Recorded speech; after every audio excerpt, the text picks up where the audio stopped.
हरिओम नमस्ते good afternoon everyone welcome again to my YouTube channel GK law classes. I hope आपने हमारी previous भारतीय नागरिक संहिता की वीडियो ऑलरेडी चेकआउट कर ली होगी, जिसमें मैंने मेजर चेंजेस के रिगार्डिंग आप सबसे बात की थी। तो आइए आज हम मेजर चैप्टर्स के साथ स्टार्ट करते हैं रिगार्डिंग द भारतीय नागरिक सुरक्षा संहिता। सो आज जो है सबसे पहले हम बात करने जा रहे हैं section number 1, the application of what संहिता। ठीक है, आई होप आपको हमारी वीडियो विजिबल है। स्टूडेंट्स, कहीं पे अगर आपको लगता है हमारी वीडियो विजिबल नहीं है या कोई पॉइंट आपको नहीं समझ लगता तो फटाफट से कमेंट सेक्शन में मेंशन कर दीजिए।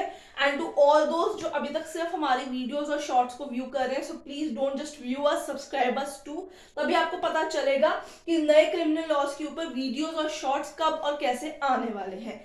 ठीक है स्टूडेंट्स, तो आइए शुरुआत करते हैं सबसे पहले section number 1, the application of संहिता के साथ। ठीक है, अब आपको यहाँ पे एक्ट वर्ड नहीं यूज करना, आपको ये वाला वर्ड पर्टिकुलर यूज करना है। तो सबसे पहले मैं आपको बता दूं, द भारतीय नागरिक सुरक्षा संहिता जो है ये सीआरपीसी को रिप्लेस करेगा। So it would extend to whole of India except, ठीक है, लास्ट में आप चेकआउट कर सकते हैं, मैंने यहाँ पे ब्लू से अंडरलाइन किया हुआ है एक्सेप्ट। क्यों, मैं आपको बताने वाली हूँ यहाँ पे। Except number 1, the state of Nagaland.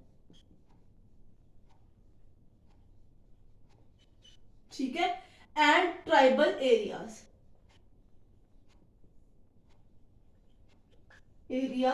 In particular state.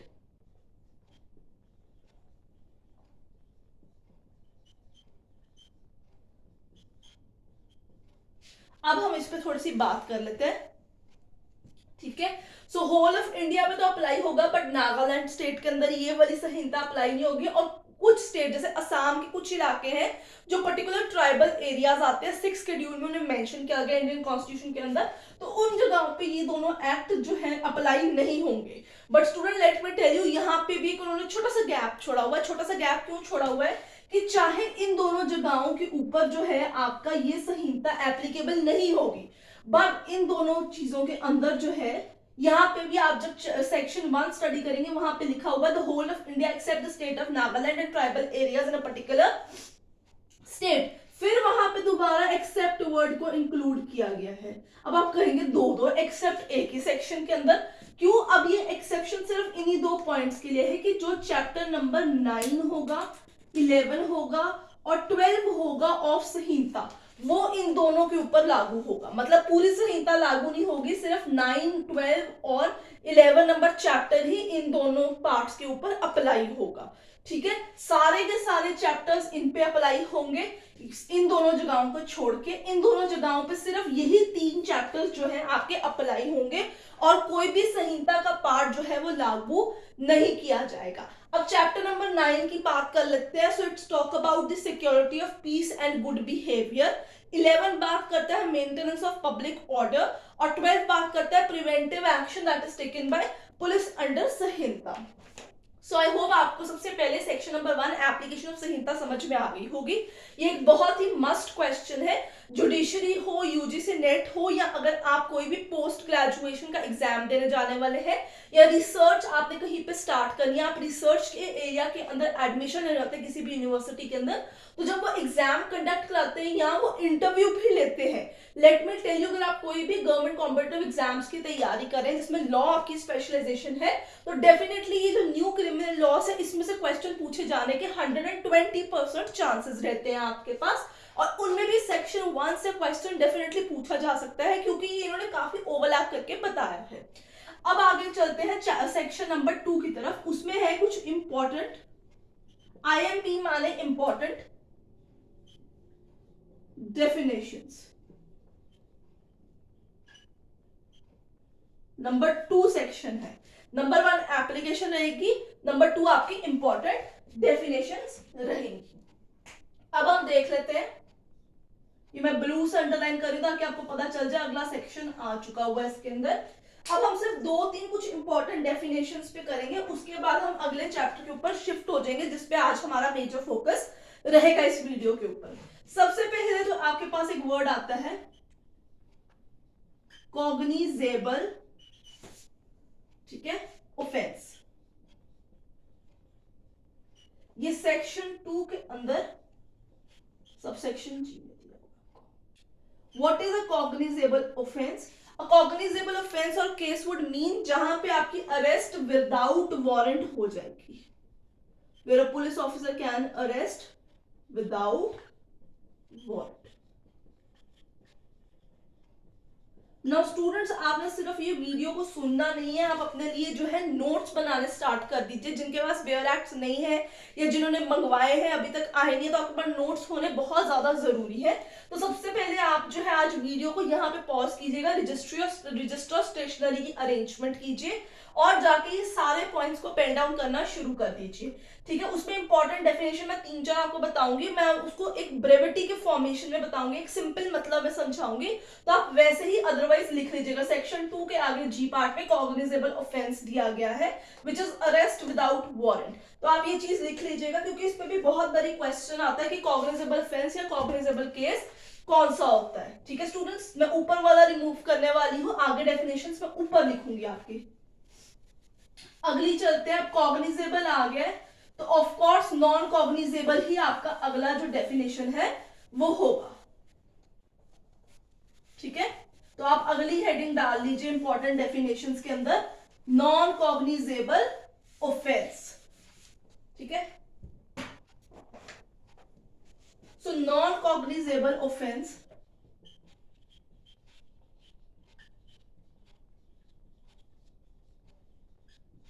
ये उसके आगे फर्दर सब पार्ट ओ में दिया हुआ है। सो यहां पे नो अरेस्ट विदाउट वारंट होगा आपके लिए, no arrest without warrant. Students, अगर आपको ये वीडियो पसंद आ रही है तो फटाफट से इसे लाइक और शेयर कर दीजिए और double thumbs up comment section में करना भूलिएगा मत। जितने ज्यादा लाइक्स और सब्सक्रिप्शन होंगे मुझे पता चल जाएगा कि आपको वीडियोस पसंद आ रही हैं। आगे बात करते हैं समन केस की। ठीक है, तो मैं बता दूं आपको, कॉग्निजेबल हो गया आपका, नॉन कॉग्निजेबल हो गया। अगली आती है समन्स केस, ये इसके एक्स नंबर पार्ट में है, ये भी एक इंपॉर्टेंट डेफिनेशन है, 4 ही हम डिस्कस करेंगे इंपॉर्टेंट डेफिनेशन के अंदर। What is a summon case? So summon case यहाँ पे कंस्टिट्यूट की गई है, जनरल लैंग्वेज में मैं बता सकती हूँ आपको, जिसमें पनिशमेंट जो होती है, ठीक है, इट्स अ कंस्टिट्यूट डेफिनेशन, जब आप पढ़ेंगे उसमें बेयर एक्ट में तो आप कंस्टिट्यूट करेंगे अपने आप इस चीज को, punishments which are less than 2 years। ठीक है, तो समन केसेस वो होते हैं जिसमें पनिशमेंट जो है 2 साल या उससे कम की होती है। जब 2 साल से ज्यादा की पनिशमेंट एक्सीड करती है या डेथ या लाइफ इंप्रिजनमेंट आती है तो आपके पास वारंट केसेस निकल आते हैं, तो वो क्या बन जाते हैं आपके पास, वारंट केसेस। ठीक है स्टूडेंट्स, बस ये आपस में बहुत ज्यादा मिलते जुलते हैं, आपको कंफ्यूज नहीं होना है इनके अंदर। अगर आप इसको इसी फॉर्मेट में लिख लेंगे तो आई होप आपको समझ में आ जाएगा। सो डेथ, ठीक है, लाइफ इंप्रिजनमेंट और पनिशमेंट एक्सीडिंग 2 years। ठीक है, so cognizable offence, non cognizable offence, summon case and warrant case, ये इंपॉर्टेंट डेफिनेशन सेक्शन 2 में मेंशन की गई है। आई होप आपको पता चल जाए, अपने रजिस्टर्स में से मेंशन कर लीजिए। वीडियो पसंद आ रही है तो लाइक और चैनल को सब्सक्राइब करना भूलिएगा मत। अब हम शुरू करते हैं chapter number 2 which is the main part of this video today, which are the class of various courts. ठीक है, तो कितनी कैटेगरी की कोर्ट्स हैं जो इस संहिता के अंदर मेंशन की गई है। अगर टाइम हुआ तो मैं उसमें आपको पनिशमेंट्स भी उनकी बताऊंगी जो वो दे सकती है कोर्ट्स। अगर टाइम नहीं हुआ तो क्लास ऑफ कोर्ट्स ही आज हम कवर कर देंगे। ठीक है, सबसे पहले हम बात करेंगे क्लास ऑफ कोर्ट के अंदर। तो मैंने बताया था सेक्शन 7 तक संहिता और सीआरपीसी के सेक्शन सेम है, उसके बाद सेक्शन नंबर्स चेंज हो जाते हैं। ठीक है, तो क्लासेस ऑफ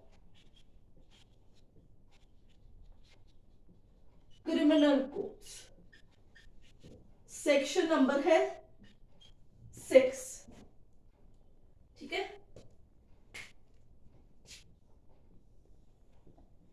सबसे ऊपर आपके पास एपेक्स कोर्ट होती है।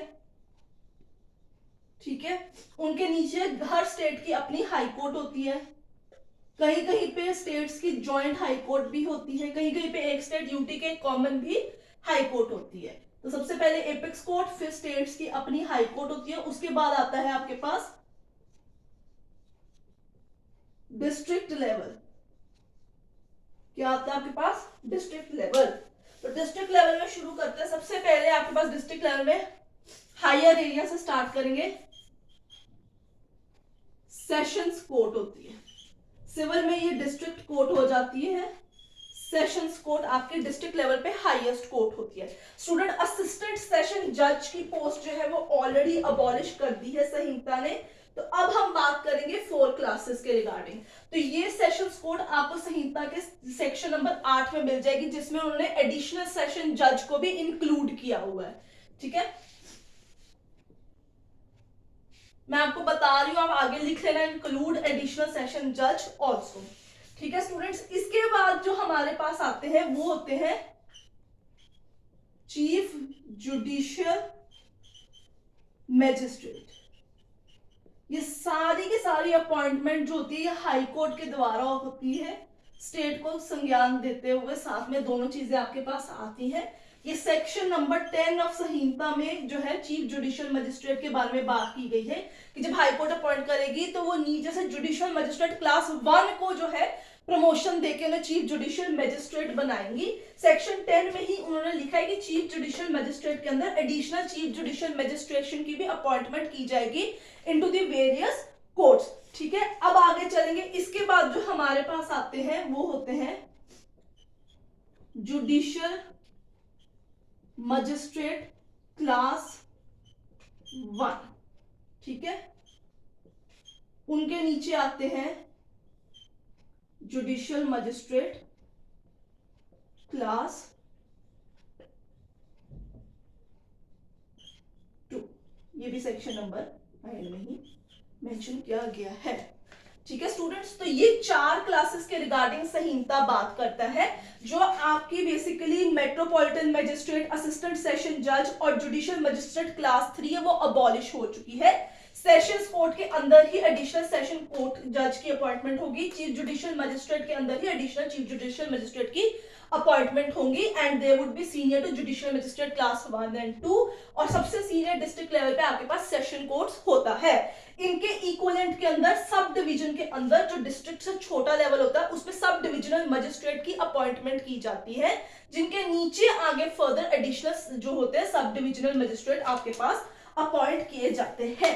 तो इस चीज का आपको ध्यान रखना है। इसके अलावा एक और क्लास होती है, उसे हम कहते हैं एग्जीक्यूटिव मजिस्ट्रेट, यानी आपका डिस्ट्रिक्ट कलेक्टर जो होता है क्रिमिनल एरिया में, उसको हम एग्जीक्यूटिव मजिस्ट्रेट कहते हैं। Section number 14 of Samhita talks about it.